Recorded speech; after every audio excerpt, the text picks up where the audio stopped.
Selamat pagi teman-teman. Kembali bersama Ariel Kurnedi.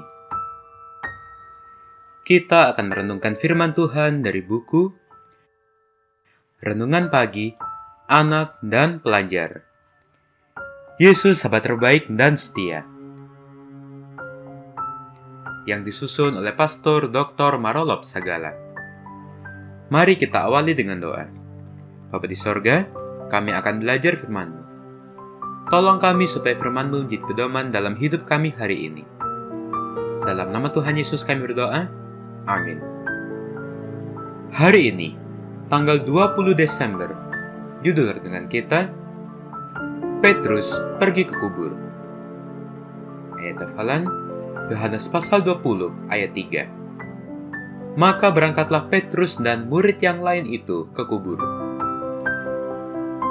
Maria Magdalena ketika hari Minggu pagi dan hari masih gelap sudah berangkat menuju kubur Yesus. Dalam perjalanan, ketika sudah dekat dengan kubur, mereka bertemu dengan perempuan-perempuan lain. Sebagaimana terdapat dalam Injil di Serveges, halaman 788. Tampaknya mereka telah membuat persepakatan untuk bertemu dengan Maria di kubur pada saat matahari terbit. Sebagaimana tertulis di dalam Bible Commentary, halaman 558. Ketika para wanita itu masih dalam perjalanan, hari juga masih gelap, malaikat Tuhan turun dari sorga, kemudian menggulingkan batu itu dari pintu kubur, kemudian berseru, "Anak Allah, keluarlah, Bapamu memanggil engkau." Sebagaimana tertulis di dalam Injil di Serveges, halaman 780. Ketika itu para prajurit Romawi yang telah melihat malaikat itu menggulingkan batu telah mendengar dia, yaitu malaikat, memanggil anak Allah, dan telah benar-benar melihat Kristus keluar dari kubur, meninggalkan kubur dan bergegas ke kota dengan berita terbesar sepanjang waktu dan kekekalan. Sebagaimana tertulis di dalam Injil di Serveges, halaman 780 dan 781.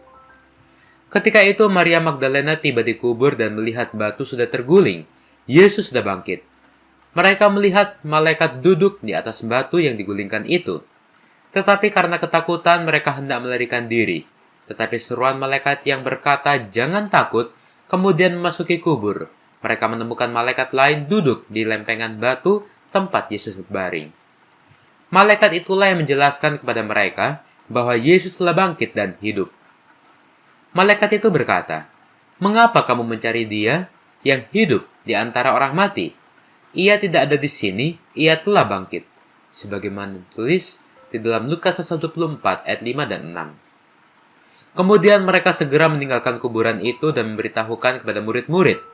Tetapi bagi mereka, perkataan-perkataan itu seakan-akan omong kosong dan tidak percaya kepada perempuan-perempuan itu.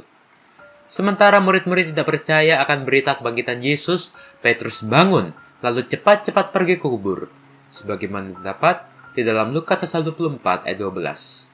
Tetapi ada juga murid yang lain pergi bersama-sama dengan Petrus. Kedua murid itu lari ke kubur, tetapi Yohanes lebih dulu tiba. Petrus dan Yohanes memasuki kubur, tetapi tak satu pun dari mereka melihat malaikat. Mereka pergi ke kubur oleh karena ingin memastikan kebenaran berita itu. Mereka menemukan hanya kain kafan saja di dalam kubur itu. Namun Petrus belum sepenuhnya percaya akan kebangkitan Yesus. Ia bertanya dalam hatinya, apa yang kiranya telah terjadi? Sebagaimana tertulis di dalam Lukas 24 ayat 12 bagian B. Boleh jadi engkau seperti Petrus. Pada awalnya masih ragu-ragu akan kebangkitan Yesus. Tetapi kemudian Petrus sungguh percaya dan dialah rasul yang sangat berani mengabarkan kebangkitan Yesus. Jadilah seperti Petrus, percayalah Yesus telah bangkit dan hidup. Dia adalah Tuhan dan Juru Selamat kita. Mari kita akhiri dengan doa. Bapa di sorga, terima kasih untuk firman-Mu hari ini, di mana kami diingatkan bahwa Engkau telah bangkit dari kematian, dan tolonglah kami supaya kami boleh menjadi juru kabar-Mu untuk memberitakan tentang Engkau. Inilah doa kami, di dalam nama Tuhan Yesus kami berdoa. Amin.